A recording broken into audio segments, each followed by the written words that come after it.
Hello students, chapter first of science class 10th का हमने discuss किया था हमारे पहले वाले लेक्चर में कि टोटल केमिस्ट्री का वेटेज हमारा क्या होता है। तो केमिस्ट्री का वेटेज जब हम बताते हैं as per the curriculum given by the CBSE that is of 25 marks, means 25 marks questions come from chemistry portion.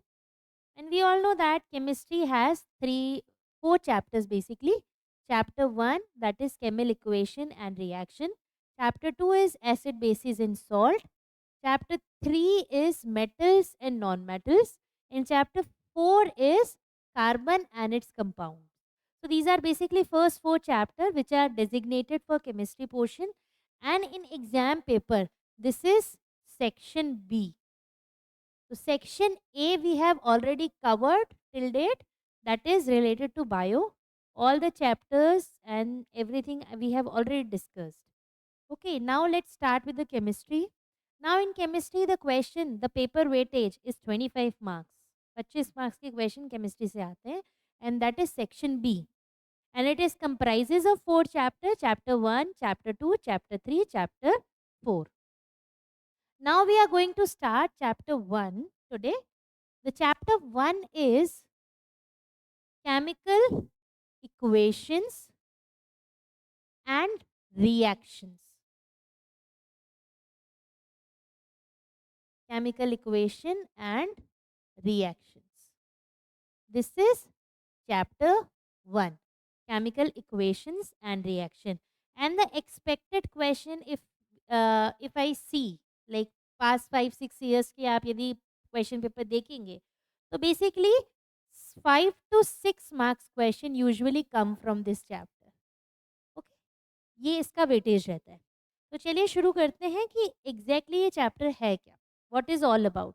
So chemical equation and reaction जो चैप्टर है, this is all about the chemical reaction, the types of reaction, how we can identify and all. अब हमने पढ़ा था पहले कि reactions दो type की होती है, फिजिकल और chemical. Physical reaction means suppose मैंने एक पेज लिया, एक पेपर लिया और उसको फाड़ दिया और फाड़ के टुकड़े छोड़ दिए. अब मुझे जो मैंने टुकड़े करे वो एक्चुअल पेपर से छोटे थे तो उसके साइज़ में चेंज आ गया, शेप में चेंज आ गया. ओके, अब उन्हीं टुकड़ों को मैं टेप से वापस जोड़ दूंगी तो वापस मुझे उस साइज़ का पेपर मिल जाएगा. So physical means, physical reaction means केवल उसके बाहरी बाहरी उसमें चेंज हो जाता है, उसको बोलते हैं physical change.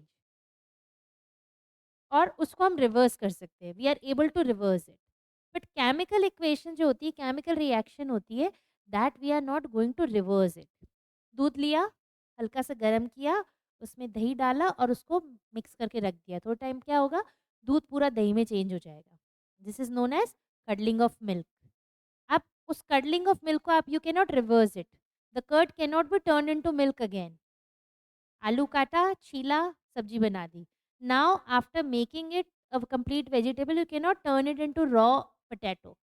So this is means you are not able to reverse it. So chemical reaction means a new product is going to be happen. एक नया product आपको मिलता है and then you cannot reverse it. So very simple funda of chemical reaction is A. Suppose A reactant and B reactant are there and the product which we are getting C, and you cannot reverse it at any cost. So then it is known as a chemical reaction. तो सबसे पहले हमें reaction को जानना ज़रूरी है कि what is all about a chemical reaction. Right side में जो होते हैं, ऐसे मैं बोर्ड के इधर खड़ी हूँ, ये मेरा राइट साइड है. राइट साइड में जो हमें सब्सटेंस होते हैं जो आपस में रिएक्शन करते हैं, this is known as reactants. और लेफ्ट साइड में रिएक्शन के बाद जो चीज़ हमें मिलती है, it is known as product. तो this is reactant and this one is product. Reaction करी और हमें जो मिला उसको बोलते हैं प्रोडक्ट. केमिकल रिएक्शन का हमें आइडेंटिफिकेशन कैसे होगा, हमें कैसे पता पड़ेगा कि yes this is a chemical reaction और this is a physical reaction. Chemical reaction जब भी होगा तब हमेशा क्या होगा, इधर the colour in the change in the colour, कोई कलर चेंज होगा, कोई नया प्रोडक्ट हमें मिलेगा, या हमें कोई स्मेल आएगी, कोई एफर्विसेंस आएगी, कोई गैस निकलेगी. ठीक है, so these are the parameters by which you can identify yes it is a chemical reaction. मेरा first parameter means it's a colour change, कोई कलर चेंज हो जाएगा। ओके, उसके अलावा हमें कोई नया प्रोडक्ट मिलेगा, न्यू प्रोडक्ट। ओके, उसके अलावा change in colour, change in new product is getting, change in means some smell can be there. Okay, and some gas can be evolved, which is known as gas evolution. Also you can see if there is a chemical change, chemical change हुआ तो हमें ये सब चीज़ें हमें मिलेगी। ठीक है, अब हम देखते हैं सपोज मैंने कोई रिएक्शन करवाई, तो हम रिएक्शन को वर्ड में भी लिखते हैं और उसको केमिकल तरीके से भी लिखते हैं। वर्ड इक्वेशन मीन्स वाटर, तो मैं ऐसे लिखूंगी सपोज मैग्नीशियम है, मैग्नीशियम ने रिएक्शन करी ऑक्सीजन के साथ, and the product which we are getting that is magnesium oxide. What product we are getting? Magnesium oxide. तो ये जो मैं लिख रही हूँ that is a word equation. Okay, but इसको अब मैं मैग्नीशियम का सिंबल लिखूँ Mg, ऑक्सीजन का सिंबल लिखूँ O2, and the product which we am getting that is MgO, then it is known as a chemical equation where I am using the symbol instead of the complete word. Okay, so this is what magnesium oxide. अब यहाँ तक तो हमने देख लिया, पर अभी आपने एक बात नोटिस करी, मैंने लिखा था Mg प्लस O2 और प्रोडक्ट मुझे मिला था MgO। यहाँ पे ऑक्सीजन 2 है, यहाँ देखा जाए तो ऑक्सीजन का एटम एक ही है। इफ द रिएक्शन, पहला नियम होता है रिएक्शन का, LHS और RHS जो है लेफ्ट हैंड साइड और राइट हैंड साइड के जो जितने भी एटम्स है वो इक्वल होने चाहिए, that has to be equal. If it is not equal then it is known as a skeleton reaction. क्या बोलते हैं हम इसको? Skeleton reaction. So let's start how we can balance an equation. Balance means the number of atom right hand side and left hand side must be equal. इधर का और उधर का दोनों चीजें क्या होनी चाहिए? इक्वल होनी चाहिए। There should not be any change. Okay, अब यहाँ मुझे इक्वल करना है तो इसके दो तीन तरीके कैसे मैं कर सकती हूँ। यहाँ सबसे पहले very first thing you need to write an equation and then you need to identify how many atoms are present in the right side and left side. यहाँ मुझे दिख रहा है मैग्नीशियम कितना प्रेजेंट है? 1। यहाँ ऑक्सीजन कितना प्रेजेंट है? 2। अब यहाँ मैं देखूंगी मैग्नीशियम 1 है, ऑक्सीजन 1 है। Then I need to start thinking कि मेरे को किससे इसको मल्टीप्लाई करना है। This has to be divide in the both the side, तभी मुझे पता पड़ेगा कि भाई ये इक्वल हुआ कि नहीं हुआ। इधर भी होना चाहिए और इधर भी होना चाहिए। ठीक है, अब यहाँ मैं क्या करूँगी, सपोज मैं यदि यहाँ पे मल्टीप्लाई बाय 2 करती हूँ तो यहाँ पे तो क्या हो जाएगा? 2 mg। यहाँ मैं मल्टीप्लाई बाय 1 ही करती हूँ, यहाँ पे मेरे पास ऑक्सीजन तो 2 ही है। यहाँ मैं यदि दोनों के आगे यहाँ पे 2 लगा दूँ तो मेरे पास यहाँ पे क्या हो जाएगा? मैग्नीशियम भी 2 हो जाएगा और ऑक्सीजन भी 2 हो जाएगा। हो गई ये बैलेंस इक्वेशन। तो फाइनली जो मेरी बैलेंस इक्वेशन बनी वो क्या बनी?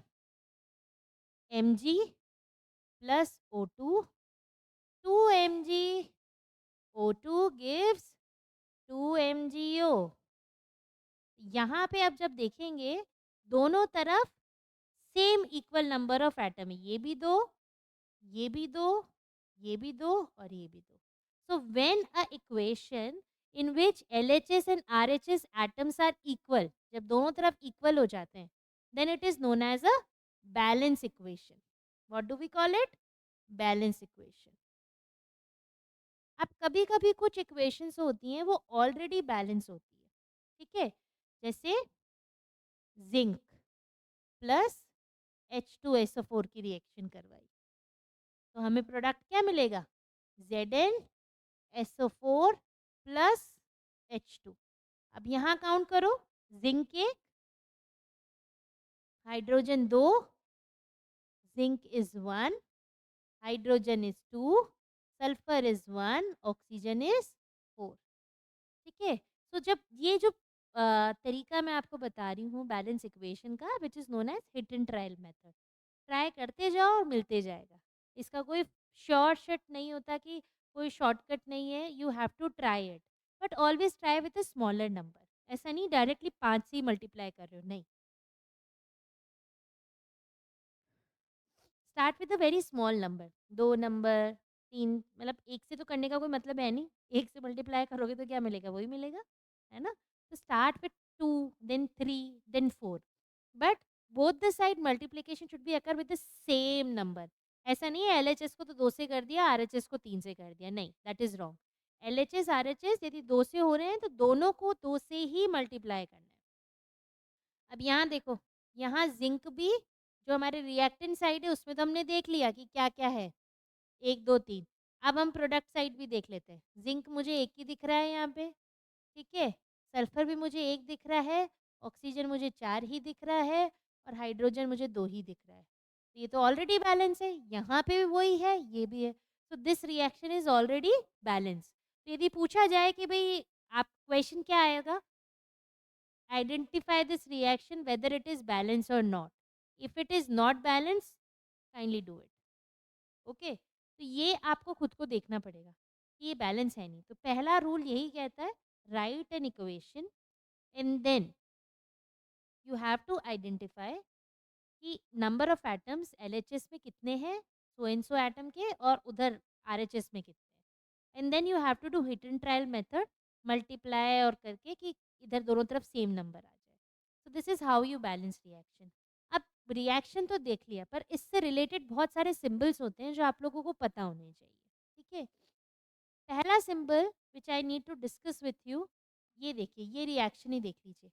ये मैंने किया magnesium plus oxygen, that gives me MgO। ये जो रिएक्शन है, ये this shows that in which direction reaction is going, किस डायरेक्शन में रिएक्शन जा रही है, ये वो बताता है। अब कभी कभी आपको ये सिंबल भी मिलेगा, that means reaction can be reverse. ये इधर भी जा सकती है, इधर के बाद इधर रिवर्स भी हो सकती है, मीन्स प्रोडक्ट बन सकता है, प्रोडक्ट से वापस रिएक्टेंट भी बन सकता है। इसको बोलते हैं रिवर्स का साइन। कभी कभी आप सपोज ये यहाँ पे हाइड्रोजन है, इसके साथ मैंने ये वाला सिंबल लगा दिया, that means it is a gas. ऐसा एरो बना हुआ है, मतलब ये गैस है, और ये this is in gaseous form. कभी कभी एरो के ऊपर ये जो रिएक्शन होती है, इसके ऊपर एक ट्राइंगल बना देते हैं। ठीक है। इसका मतलब क्या होता है? हीट करना। हम हीट कर रहे हैं, the temperature is there in the reaction. कभी कभी क्या होगा, आप लोगों को कोई प्रोडक्ट मिला या कोई रिएक्टेंट है, उसके ब्रैकेट में आपको मिलेगा जी, या ये कोई एक आपका रिएक्टेंट है, उसके ब्रैकेट में लिख रखा है AQ, या किसी भी so and so suppose x एक प्रोडक्ट है और उसमें में लिख रखा है S। ठीक है। तो ये जो सिंबल्स हैं, दे shows the states of the atom और स्टेट्स ऑफ द मॉलिक्यूल, क्या स्टेट है मॉलिक्यूल की। यहाँ G मीन्स ऑक्सीजन कैसी है, गैसियस फॉर्म में प्रेजेंट है। AQ मीन्स एक्वस फॉर्म में है। NaCl का क्या है, aqueous. NaCl is common salt, sodium chloride. तो क्या एक्वस फॉर्म में क्या है, ये सॉलिड था, इसको पानी में मिला के इसका क्या फॉर्म बना है, वाटर के साथ मिलके इसका एक्वस फॉर्म है। यहाँ लिख रखा है S, that means it is in solid form. अब कभी कभी आपके रिएक्शन में सपोज कोई ABC आपका प्रोडक्ट मिला और उसके साथ ये वाला साइन बन गया। ये वाला तो कौन सा था, ऊपर जाने वाला, जो हमने गैस के लिए बताया था। अब दूसरा साइन मैंने कौन सा दिया, ये नीचे वाला साइन भी आ सकता है।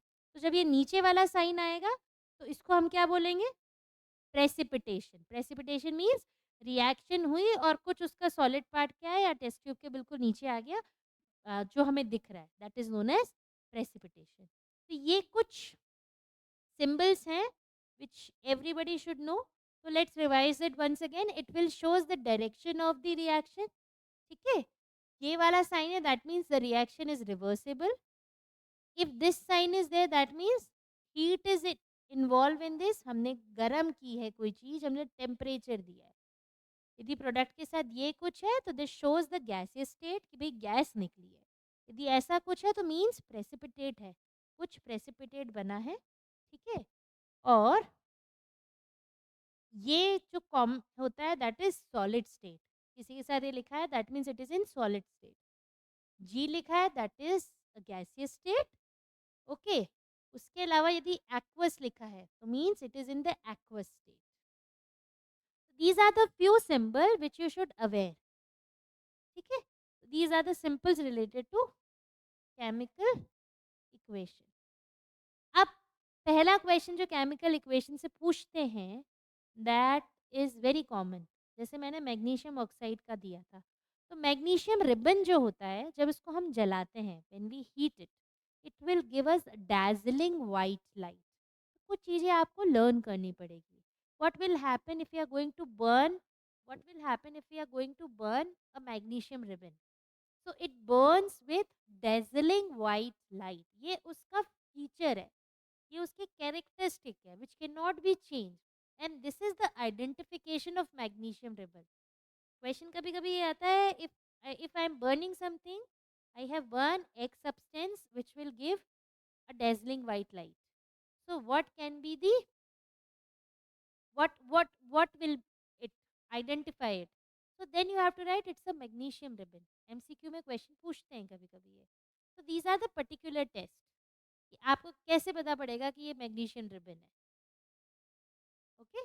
So this is the very first question which generally been asked. अब एक क्वेश्चन ये भी पूछते हैं कि मैग्नीशियम रिबन को जब हम बर्न करते हैं तो उससे पहले उसको रगड़ते क्यों हैं, why we have to rub it, rub क्यों करते हैं? तो रब इसलिए करते हैं कि मैग्नीशियम ऑक्सीजन के साथ मिलके एक लेयर बना लेता है which is known as magnesium oxide, और यदि वो रहेगी तो बर्निंग में प्रॉब्लम आएगी, it will not burn the way it should be, so it has to be scratch, उसको थोड़ा सा रगड़ा जाता है in order to break that layer. जो लेयर बन गई है मैग्नीशियम रिबन पे, उसको ब्रेक करने के लिए उसको रगड़ते हैं, and then when after doing it if you are going to burn it, it will burn with a dazzling white light।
Okay, so this is about, हमने ये पता किया कि केमिकल रिएक्शन होती क्या है, इक्वेशन कैसे सॉल्व करते हैं, कैसे उसको बैलेंस करते हैं।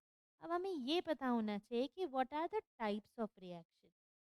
इस चैप्टर में हम कौन कौन सी रिएक्शंस पढ़ने वाले हैं, so let's discuss only the type and names, and one after one we are going to discuss each one of it. तो टाइप्स ऑफ रिएक्शन जो है, very first reaction that is known as combination reaction। Second reaction we are going to discuss, we'll be discussing it, decomposition reaction।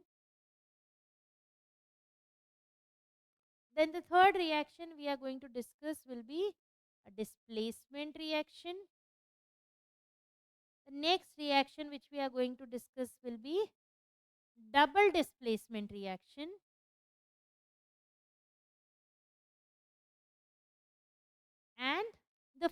reaction which we are going to discuss, that will be a redox reaction. ठीक है? These are the basic 5 reaction which we are going to discuss further. Now, the next chapters are also attached with this reaction. So, this first chapter is a basic of all 3 chapters. ये reactions basic आपको समझ में आ गई, तो बाकी का chapter भी you are able to understand. बाकी के 3 चैप्टर जो है वो इससे लिंक ही है. You should understand first these all 3 reaction. What is it all about? Okay. So, combination reaction, decomposition reaction, displacement reaction, double displacement and redox reaction. Now, let's discuss it one by one. Let's start with the very first, which is known as combination reaction. अब combination reaction में पढ़ा रही हूँ, that means कुछ जुड़ के एक बन रहा है.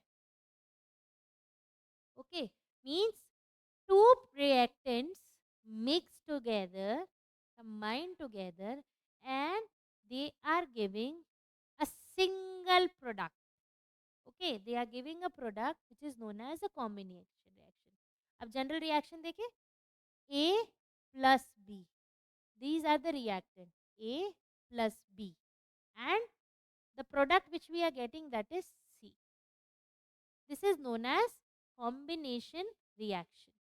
Okay, simple example है CaO, calcium oxide. The other name of CaO is quicklime. क्या बोलते हैं हम इसको? Quicklime. The other name of it is known as quicklime.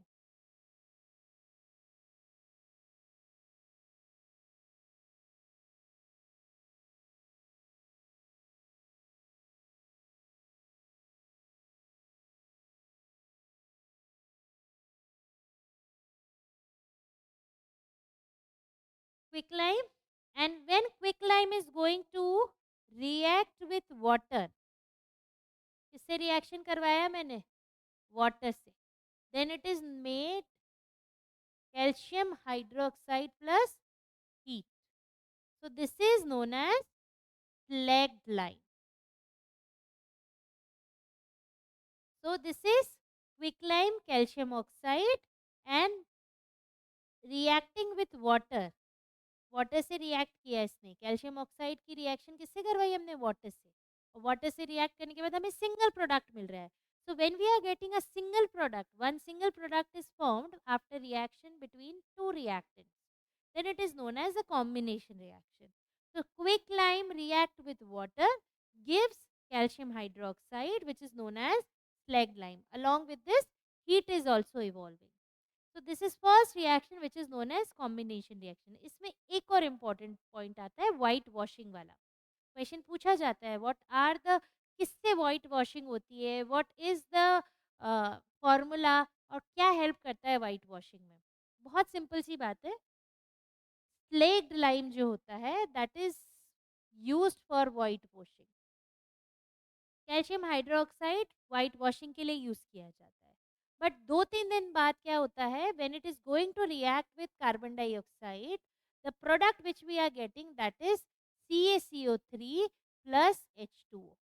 So this CaCO3 which is calcium carbonate, and because of this the walls become too much white and bright. Okay, तो किससे होता है? वो तो कैल्शियम ऑक्साइड, कैल्शियम हाइड्रोक्साइड है. पर कैसे होता है? कार्बन डाइऑक्साइड से रिएक्ट होता है और उसके बाद हमें प्रोडक्ट मिलता है CaCO3. Okay, so this is the theory between the theory behind the white washing. This is the theory between or behind the white washing. So this is very first reaction which is known as a combination reaction. So two reactants, they are reacting. This is the general equation. They are reacting and getting a single product is known as combination reaction. ठीक है?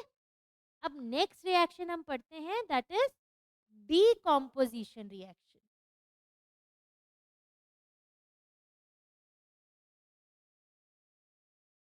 Decomposition reaction means कोई एक चीज टूट रही है, okay, and we are getting more than one product. एक single product जो है एक सिंगल सब्सटेंस है, रिएक्टेंट इज सिंगल, और उसको टूट के वो टूट रहा है और उससे हमें प्रोडक्ट मिल रहा है, ज़्यादा प्रोडक्ट मिल रहा है, एक से दो प्रोडक्ट मिल रहे हैं। Suppose this is A and B, this is your reactant, and इसके टूटने से डिकम्पोजिशन से क्या मिल रहा है हमें, ए प्लस बी, तो then it is known as a decomposition reaction. अब decomposition reaction is basically of three types, तीन तरह की होती है,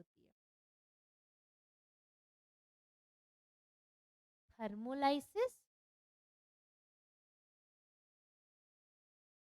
photolysis and electrolysis.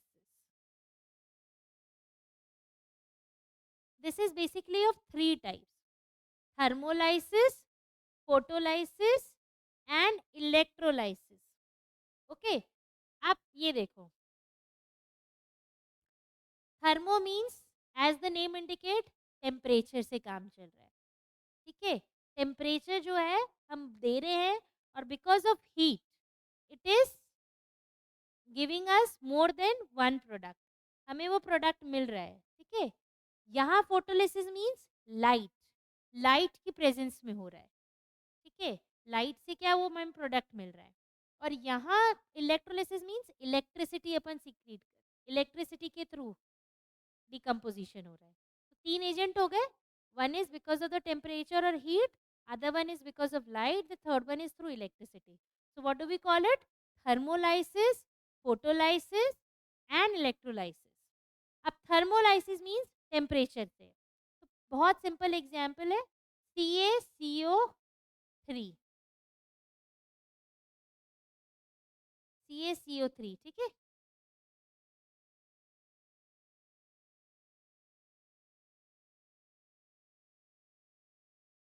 Calcium carbonate, हमें सबको पता है कैल्शियम कार्बोनेट है, इसको मैंने क्या किया, हीट किया, अब यहाँ आ गया सिंपल, ये हीट किया, हीट करते मुझे क्या मिलेगा, calcium oxide which is known as slaked lime and carbon dioxide. एक रिएक्टेंट को मैंने गरम किया और गरम करने से मुझे दो प्रोडक्ट मिले, तो then it is known as decomposition, और उसको बोलते हैं decomposition in the presence of heat, other name is known as thermolysis. Okay, अब कार्बन डाइऑक्साइड निकली है, there is a particular test for carbon dioxide, carbon dioxide का एक particular test है. What is the test of carbon dioxide? When we pass carbon dioxide, then it is converting into white color. Okay, white में change हो जाता है, lime water transparent होता है, पर कार्बन डाइऑक्साइड को हम पास करते हैं तब वो क्या हो जाता है, वाइट कलर का हो जाता है. क्यों? Because of the formation of calcium carbonate. अब लाइम वाटर क्या होता है, वही CaO, ये लाइम वाटर है, इसमें CO2 आप पास करेंगे तो क्या होगा, आपको वाइट कलर का कन्वर्ट हो जाएगा, इसको बोलते हैं कैल्शियम कार्बोनेट. बट एक कंडीशन आती है, if we are passing excessive amount of carbon dioxide, एक लिमिटेड तरीके से करवाया हमने, ठीक है, ये मैंने फनल ली और फनल से यहाँ पे CO2 पास करवाई, and I will see that after some time it turns into milky because of the formation of calcium carbonate. ठीक है, ये इसका पर्टिकुलर टेस्ट है, the test of carbon dioxide is this. But if I am going to pass it more time, बहुत देर तक करी और एक्स्ट्रा अमाउंट में करवाई, तो then again it will become transparent because of the formation of calcium hydrogen carbonate, ये बन जाएगा, और जैसे ही ये बनेगा वैसे ये क्या हो जाएगा, वापस ट्रांसपेरेंट हो जाएगा. Okay, so this we have to take care. अब आया photolysis. Photolysis means light, sunlight में, तो सिल्वर क्लोराइड, उसको सनलाइट में हम रखेंगे and then we are getting silver plus chloride, ये हमें मिलता है, ठीक है. तो 2 सिल्वर 2 Ag एंड Cl2, मैंने कर दी बैलेंस इक्वेशन. ओके, तो दिस इज ऑल्सो, तो सिल्वर क्लोराइड को जब हम ऐसा एक NCERT में आपको डायग्राम मिलेगा ऐसे, खिड़की बनी हुई है, सनलाइट आ रही है और एक पेट्री प्लेट में ये रखा है AgCl and they will ask question कि इसके बाद इसका क्या होगा, तो ये ब्लैक कलर के सिल्वर में हमें मिल जाता है और क्लोरीन जो गैस होती है वो उड़ जाती है। क्या होता है, ये फोटोलिसिस होता है। This is because of photolysis. और इसी तरीके से जब हम पुराने ज़माने में फ़ोटो खींचते थे ना नेगेटिव, ऐसे बोलते थे ना फ़ोटो, कोडैक का कैमरा चला था नया-नया, पूछना अपने मम्मी-पापा से, ऐसे कोडैक का कैमरा चला था और उसमें हमें फ़ोटो मिलते थे। तो उसमें एक ब्लैक एंड व्हाइट कलर की नेगेटिव बोलते थे उसको, वो मिलती थी और फिर उसको डेवलप करवाते थे, तब हमें कलरफुल फ़ोटो मिलते थे। तो वो जो काम होता था वो सिल्वर ब्रोमाइड से होता था and that is also working in as per the photolysis और वो रेड लाइट में काम होता था। अंदर एक कमरा होता था, वहाँ पे फ़ोटो डेवलप होता था which is complete of red colour से होता था। तो दिस इज फोटोलिसिस। अब आता है इलेक्ट्रोलिसिस। इलेक्ट्रोलिसिस मीन्स इलेक्ट्रिसिटी है, इलेक्ट्रिसिटी हम दे रहे हैं और उससे हमें प्रोडक्ट मिल रहा है। मैंने एक अपरेटस लिया और उसमें मैंने सेटिंग करी ऐसे कि एक मैंने यहाँ पे इलेक्ट्रोड लगा दिया, एक यहाँ पे इलेक्ट्रोड लगा दिया और इस इलेक्ट्रोड को मैंने क्या किया, यहाँ बैटरी से जोड़ दिया। ठीक है, ये सेटअप मैंने किया, बैटरी से जोड़ दिया और उसमें पानी भर दिया। अब मैं इसको जैसे इलेक्ट्रिसिटी इसमें डालूंगी तो व्हाट विल हैपन, वाटर का क्या होगा, इलेक्ट्रोलिसिस होगा। एक तरफ मिलेगी H2 गैस और एक तरफ मिलेगी मुझे O2 गैस। ठीक है, इसको चलो हम कर देते हैं डन, हो गया। अब देखो इसमें ये गैस H2 और O2 मुझे मिल गई, तो ये अलग-अलग उसमें मिलती है, एक कैथोड पे मिलती है, एक एनोड पे मिलती है। अब ये आइडेंटिफिकेशन होना बहुत ज़रूरी है, कैथोड एनोड है क्या। बैटरी देखो, ये मैंने बैटरी बनाई है, तो ये तो पता ही होगा सबको, ये बड़ा वाला तो पॉजिटिव होता है, ये छोटा वाला नेगेटिव होता है, ये पॉजिटिव, ये नेगेटिव। जो पॉजिटिव से जुड़ा रहता है, ये वाला देखो, ये मैं देखो ये पॉजिटिव है बैटरी का, जो पॉजिटिव से जुड़ा रहेगा उसको बोलेंगे हम एनोड, ये इलेक्ट्रोड होगा एनोड, और जो नेगेटिव से जुड़ा होगा ना उसको बोलेंगे हम कैथोड। ऐसे आइडेंटिफाई कर सकते हो कि एनोड कौन सा है, कैथोड कौन सा है। इलेक्ट्रोड लगा दिए, अब कोई पूछे इसमें एनोड कौन सा है, कैथोड कौन सा है, तो कैसे आइडेंटिफाई करोगे, with the presence of battery. Battery का कौन सा पॉइंट किससे जुड़ा है, पॉजिटिव जिससे जुड़ा है वो एनोड है, नेगेटिव जिससे जुड़ा है उसको बोलते हैं कैथोड। अब ये जुड़ा हुआ है, अब ऑक्सीजन बीइंग नेगेटिव तो हमें कहाँ मिलेगी, एनोड पे, और हाइड्रोजन पॉजिटिव है तो दैट इज ऑन कैथोड। इसी से आइडेंटिफाई होगा कहाँ से क्या है। तो these are the three types of decomposition reaction, एक बार नोट कर लो फटाफट से।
ओके, चलिए अब नेक्स्ट रिएक्शन होती है that is known as displacement reaction. बहुत इंपॉर्टेंट रिएक्शन है।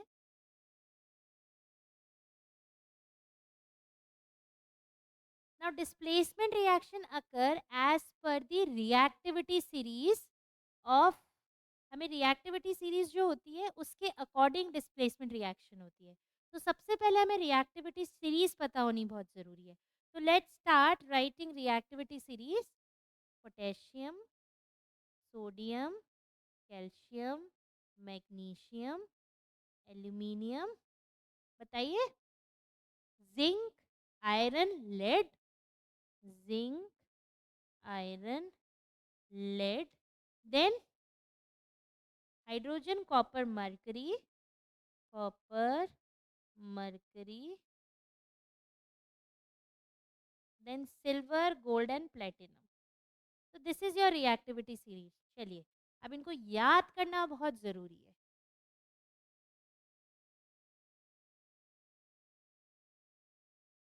एक बार वापस करते हैं और इसकी एक राइम बनाते हैं जिससे हमें ये याद हो जाए। Potassium, sodium, calcium, magnesium, aluminium, zinc, iron, lead, hydrogen, copper, mercury, silver, gold and platinum. तो अब इसको याद कैसे करेंगे? कोई राइम होनी चाहिए। हम्म कहा ना कार मांग, क्या बोलेंगे हम? कहा ना कार मांग और जमीन पे फेंक मत। ओके, हाँ, जरूर सोना, चांदी और प्लेटिनम। इससे आपको ये पूरा अच्छे से याद हो जाएगा। ठीक है, this is the way how to learn a reactivity series, and displacement reaction is all about the reactivity series। ठीक है, अब रिएक्टिविटी सीरीज क्या होती है? It is a series of metals. ये मेटल्स है सारे, और ये हमें आइडिया करवाते हैं कि which metal is more reactive than other. ये ऊपर से, ये तो टॉप पार्ट है और दिस इज द बॉटम। तो जो सबसे ऊपर वाला मेटल है, this is highly reactive. So when the reactivity series come top to bottom, the reactivity decrease. Reactivity क्या होती है? डिक्रीज होती जाती है। When we move from top to bottom, the reactivity series decrease. Okay, so this is how it will work. And when we go from bottom to top, the reactivity increase. That is why the ornaments and everything is made up of gold. क्यों? क्योंकि इसकी reactivity बहुत कम है ना? Noble metals में आते हैं, क्योंकि हम रोज पहनते हैं गोल्ड। ऐसे तो भाई सामने वाला को मजा आ जाए, पानी से, सबसे, हवा से, सबसे रिएक्शन करे तो बहुत अच्छी बात हो जाए, पर ऐसा होता नहीं है। That is why the gold is a Nobel metal. Okay, अब ये क्या होगा? तो इसका जो फंडा है, व्हाट इज द फंडा ऑफ डिस्प्लेसमेंट रिएक्शन? द फंडा of displacement reaction means more reactive metal displaces the least reactive metal from its salt solution। ठीक है, more reactive metal replaces the least reactive metal from its salt solution. तो पहली condition, एक metal होना चाहिए और दूसरा एक सॉल्ट सोल्यूशन का मेटल होना चाहिए। अब देखिए एक एग्जांपल मैं आपको देती हूँ। जिंक है, ठीक है, मैंने लिया जिंक प्लस कॉपर सल्फेट। तो अब देखिए ये तो हो गया एक मेटल, और कॉपर सल्फेट क्या हो गया? इसका सॉल्ट सोल्यूशन हो गया। अब यहाँ देखिए zinc is more reactive than copper. Zinc ज्यादा रिएक्टिव है कॉपर से, so it will displace copper from its salt solution. तो हमें क्या मिलेगा? ZnSO4 plus copper। So this is what will happen if you are going to react a metal with another metal salt solution. So it will displace it from its salt solution. This is known as displacement reaction। अब इसको reverse करते हैं। Reverse कैसे? मैंने किया, let's reverse it. मैंने इसकी जगह अब कर दिया ZnSO4 प्लस कॉपर। अब मैं आपसे पूछ रही हूँ क्या होगा, क्या रिएक्शन होगी? तो you have to check the reactivity series. Reactivity series में क्या देखो, ये जो कॉपर है ये लीस्ट रिएक्टिव है जिंक से, तो ये रिएक्शन क्या होगी ही नहीं, there will be no reaction. So if more reactive metal will react with the least reactive salt solution, then it will displace the least reactive metal from its salt solution, which is known as a displacement reaction. अब इसकी जगह मैं यदि करूँ, ये है iron और ये है कॉपर, तो मैं यदि ऐसे करूँ copper SO4 copper sulphate plus iron, तो यहाँ पे देखो iron which is more reactive than copper, तो मेरे को क्या मिलेगा FeSO4 प्लस कॉपर। अब ये वो हमें पता है, कॉपर सल्फेट को हम और क्या बोलते हैं, ब्लू विट्रॉल, नीला तोता, क्योंकि कौन से कलर का होता है, नीले रंग का। ये कौन से कलर का होता है, नीले रंग का। आयरन कौन से कलर का होता है, ब्राउन कलर का। ठीक है, पर जब हम इसकी रिएक्शन करवाते हैं तो हमें प्रोडक्ट मिलता है ग्रीन कलर का। सोल्यूशन में हमें क्या मिल जाता है, ग्रीन कलर। और कॉपर जो है ब्राउन कलर का, वो ऐसे यहाँ पे ऐसे हमें मिल जाएगा, और जो सोल्यूशन जो बचा हुआ होगा दैट बिकम्स ग्रीन। ये रिएक्शन हो जाती है, ब्लू का क्या हो जाता है, this blue turn into, this is the brown precipitate and this will become green. So this is what the displacement reaction. ठीक है, तो जब हम लीस्ट रिएक्टिव के साथ रिएक्शन करवाएंगे तो रिएक्शन होगी ही नहीं। ठीक है, अब इसमें कुछ कुछ चीज़ें अब ये भी पूछते हैं कि यदि मैंने कोई रिएक्शन करवाई है, जिंक मेटल की जगह जिंक डस्ट ले ली, तो क्या होगा। तो आंसर ये होगा कि उसकी जो रिएक्टिविटी है, जो स्पीड होगी रिएक्शन की, वो बढ़ जाएगी। क्यों बढ़ जाएगी, बिकॉज डस्ट जो होती है उसका जो सरफेस एरिया होता है वो बहुत ज़्यादा होता है, सरफेस एरिया बढ़ जाता है। सरफेस एरिया बढ़ेगा तो रिएक्शन को ज़्यादा करने का टाइम मिलेगा और कम टाइम में वो रिएक्शन जल्दी हो जाएगी, तो स्पीड अप हो जाएगी रिएक्शन। तो displacement reaction, I think it is clear to everyone. This reactivity series is important. So potassium, sodium, calcium, magnesium, aluminium, zinc, iron, lead, hydrogen, copper, mercury, gold, silver, gold and platinum. आखिरी में क्या होता है, platinum, which is the least reactive. ठीक है, अब इसके बाद हमारी जो रिएक्शन आती है that is double displacement reaction. भाई हमने तो पढ़ लिया डबल डिस्प्लेसमेंट रिएक्शन, अब हमने तो पढ़ लिया डिस्प्लेसमेंट रिएक्शन, अब हम पढ़ना चाह रहे हैं what is double displacement reaction. तो डबल डिस्प्लेसमेंट रिएक्शन जो होती है वो आयोनिक रिएक्शन होती है। ठीक है, आयोनिक मीन्स मॉलिक्यूल है, उसमें पॉजिटिव आयंस भी होते हैं, नेगेटिव आयंस भी होते हैं। और वो जब वो जो मॉलिक्यूल टूटता है, कोई कंपाउंड टूटेगा तो वो आयंस में टूटेगा and the ions will get interchange. ठीक है, दोनों मॉलिक्यूल्स के जो आयन है, द कंपाउंड के आयन है, वो इंटरचेंज हो जाएंगे and then we are getting a new product. So if there is the exchange of ion between the two compound, then it is known as double displacement reaction. अब इसको हम समझते हैं एक सिंपल रिएक्शन से।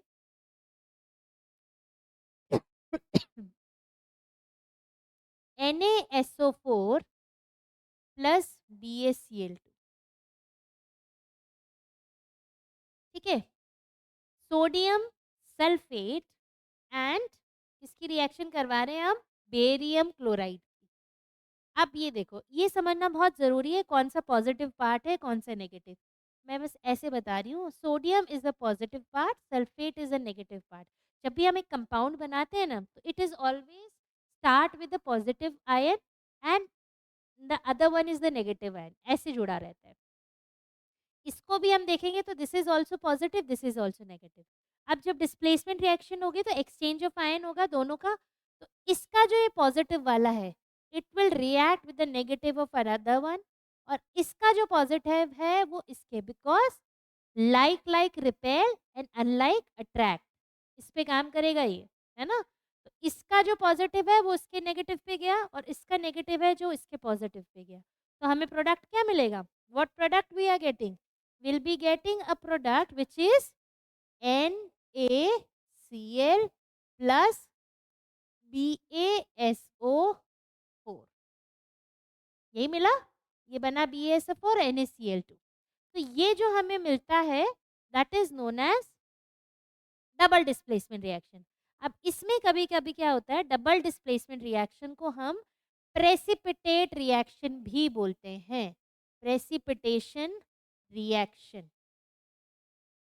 अब प्रेसिपिटेशन रिएक्शन क्यों बोलते हैं, क्योंकि क्या होता है कि दिस इज BaSO4 के प्रेसिपिटेट ही बनेगा। अब ऐसा क्या होता है, क्योंकि इसके बाद हमें कुछ ऐसा प्रोडक्ट मिलता है, सॉलिड प्रोडक्ट, जो हमारी टेस्ट ट्यूब में नीचे की तरफ जो होता है वो इकट्ठा हो जाता है।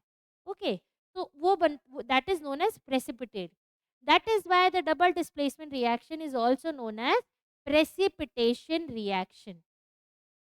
ठीक है, that is also known as precipitation reaction. I hope आपको समझ में आ गया होगा। ठीक है, तो जब आयन का एक्सचेंज होगा, when ions are getting exchange of both the compound and getting a new product, we are getting a new product, then it is known as a double displacement reaction.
चलिए अब next reaction हम पढ़ते हैं, that is redox reaction. अब redox reaction पढ़ने से पहले हमें पता होना चाहिए what is oxidation reaction and what is reduction reaction. ठीक है, हमें पता होना चाहिए ऑक्सीडेशन रिएक्शन क्या होती है, रिडक्शन रिएक्शन क्या होती है। ठीक है, बहुत सिंपल सी चीज आपको याद रखनी है। Oxidation means attachment of oxygen, किसी से ऑक्सीजन का अटैचमेंट हो जाना, that is known as oxidation reaction. Reduction means oxygen का हटना या हाइड्रोजन का लगना, that is known as reduction reaction. तो ऑक्सीडेशन मीन्स ऑक्सीजन का अटैच हो जाना, ठीक है, या हाइड्रोजन का रिमूवल। तो plus oxygen minus hydrogen both are oxidation. Reduction में क्या होगा, हाइड्रोजन का तो क्या हो जाएगा, लगना, ठीक है, और ऑक्सीजन का हटना, that is known as reduction reaction. और कोई इक्वेशन में जब ये दोनों चीजें होती है, then it is known as redox reaction. ठीक है, दोनों चीजें, ऑक्सीडेशन भी हो रहा है, रिडक्शन भी हो रहा है, then it is known as oxidation reaction. अब देखो हम सिंपल एग्जांपल लेते हैं, इसमें कुछ चीजें आपको याद रखने की पड़ेगी।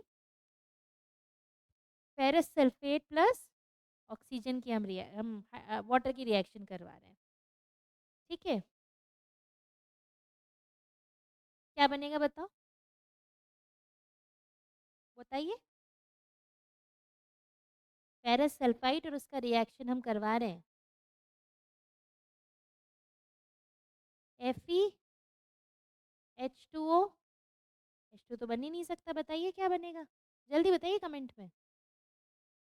FeSH2O, तो क्या बनेगा,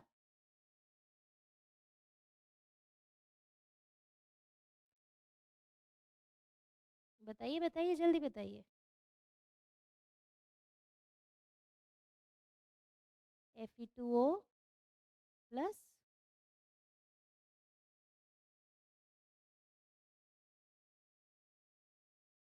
बनेगा ऐसा,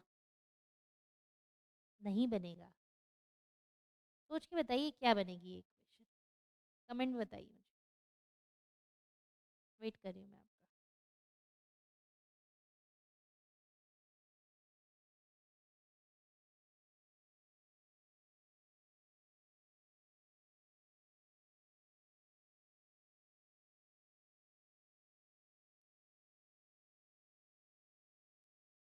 तो लेट्स स्टार्ट रिडॉक्स रिएक्शन।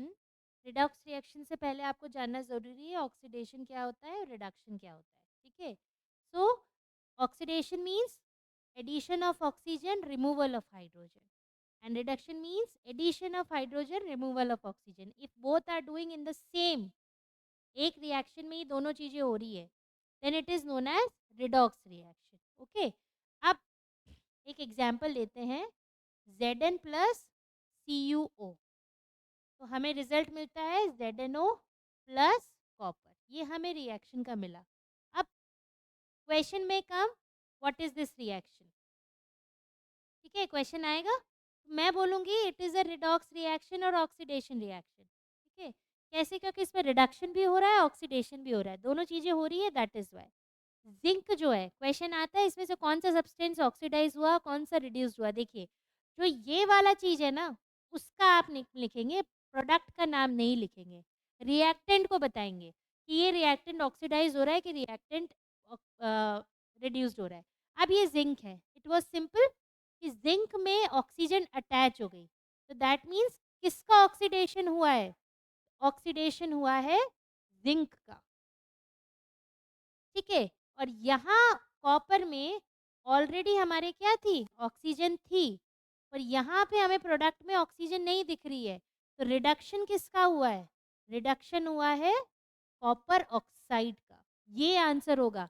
तो हमेशा जो रिएक्टेंट होते हैं ना, उससे आंसर निकलता है। आप ये नहीं बोलेंगे कि जिंक ऑक्साइड का ऑक्सीडेशन हुआ है, नो, ऑक्सीडेशन किसका हुआ है, जिंक का, रिडक्शन किसका हुआ है, कॉपर ऑक्साइड का। क्यों, इसका ऑक्सीडेशन क्यों हुआ है, क्योंकि इसमें ऑक्सीजन अटैच हुई है, इसकी ऑक्सीजन रिमूव हुई है, इसका रिडक्शन हुआ है। जिसका ऑक्सीडेशन होता है उसको बोलते हैं रिड्यूसिंग एजेंट। तो ये जो हमारा है, इट इज रिड्यूसिंग एजेंट, और जिसका रिडक्शन होता है उसको हम क्या बोलते हैं, उसको हम बोलते हैं ऑक्सीडाइजिंग एजेंट। तो ये जो कॉपर है आपका, this is your oxidising agent, ठीक है। तो ये आपका रिड्यूसिंग एजेंट है और ये आपका ऑक्सीडाइजिंग। तो आपको आइडेंटिफाई पहले ये करना है, किसका ऑक्सीडेशन हुआ, किसका रिडक्शन हुआ। जिसका ऑक्सीडेशन हुआ है उसका उल्टा उसका एजेंट लिख देना, ज़्यादा सोचने की ज़रूरत नहीं है। तो पहले आइडेंटिफाई करो ऑक्सीडेशन किसका हो रहा है, रिडक्शन किसका हो रहा है, एंड एजेंट उसके ऑपोजिट हो जाएंगे, ठीक है। क्लियर हुआ, वापस बताओ, zinc plus copper oxide, what we are getting, zinc oxide plus copper. Zinc में ऑक्सीजन एडिशन हुआ है, इसीलिए वो ऑक्सीडेशन ऑक्सीडेशन हुआ है। कॉपर में ऑक्सीजन का रिमूवल हुआ है, तो वो कॉपर का रिडक्शन हुआ है। पर जब हम एजेंट की बात करते हैं तो एजेंट उसके उल्टा हो जाता है। So this will be your reducing agent, this will be your oxidising agent. So this is redox reaction. अब redox reaction, this is all about the different types of reaction. We have covered so far all reaction. इस chapter में दो चीजें और है, एक है corrosion. अब कोरोजन मीन्स मेटल का रिएक्शन किससे हो जाए, पानी से, और पानी होने के बाद वो अपनी मेटल की जो प्रॉपर्टीज होती है, लस्चर, और सॉलिड होता है तो इट बिकम्स वीक, तो उसको बोलते हैं corrosion, okay, any other metal. But if it is happen with iron, तो आयरन के साथ जब होता है, जब मॉइस्चर होता है, कोई आयरन का चीज बाहर छोड़ देते हैं अपन, तो थोड़ी देर बाद उसमें जंग लग जाती है, ठीक है, तो उस जंग को बोलते हैं रस्टिंग। तो if it is happening with iron, iron की रिएक्शन जब हम मॉइस्चर से करवाते हैं, ठीक है, जो ऑक्सीजन और जो मॉइस्चर हमारे जो प्रेजेंट होता है, तो हमें मिलता है Fe2O3 डॉट XH2O। तो ये आपका रस्टिंग का फॉर्मूला है, Fe2O3, that is your rusting, है ना। रस्टिंग का फॉर्मूला क्या होता है, Fe2, फेरिक ऑक्साइड बनता है, ये रस्टिंग है। तो आयरन जब एटमॉस्फेयर की मॉइस्चर के साथ रिएक्ट करता है, तो उसकी लस्चरनेस खत्म हो जाती है, उसकी लस्चर्स को वो लूज कर देता है, शाइन को लूज कर देता है, and it becomes weak, okay. So then it is known as rusting. But if it is occur other than any other metal, suppose copper के साथ हो गया, मैग्नीशियम के साथ हो गया, एल्यूमिनियम, एनी अदर मेटल के साथ जब हो जाता है, then it is known as corrosion. Okay. एक और इसमें टॉपिक है जो बहुत अच्छा टॉपिक है और क्वेश्चंस कभी कभी आ जाते हैं, रेंसिडिटी। रेंसिडिटी मीन्स हमें पता है हमारे फूड प्रोडक्ट्स वगैरह में फैट्स होते हैं, ठीक है। और जब वो ऑयल वगैरह जो होते हैं, जब वो एयर वगैरह के बहुत देर तक एयर और इन सब के उसमें कांटेक्ट में आते हैं तो वो ऑक्सीडाइज हो जाते हैं, एंड बिकॉज ऑफ दिस उसमें एक फॉल स्मेल आ जाती है, तो हमारी इच्छा नहीं होती उसको खाने की, that is known as rancidity. Chips का पैकेट खोला, हम तुरंत खा लेते हो, वी एंजॉय द चिप्स, पर उसी चिप्स को यदि हम बाहर छोड़ दें थोड़ी देर के लिए, वो एयर के कांटेक्ट में आ जाए, तो क्या होगा, एक एक अलग सी स्मेल आती है, because fats inside them becomes oxidized, and because of this they are creating a foul smell, and which is known as rancidity. So oxidation of fats, that is known as fats present in food products.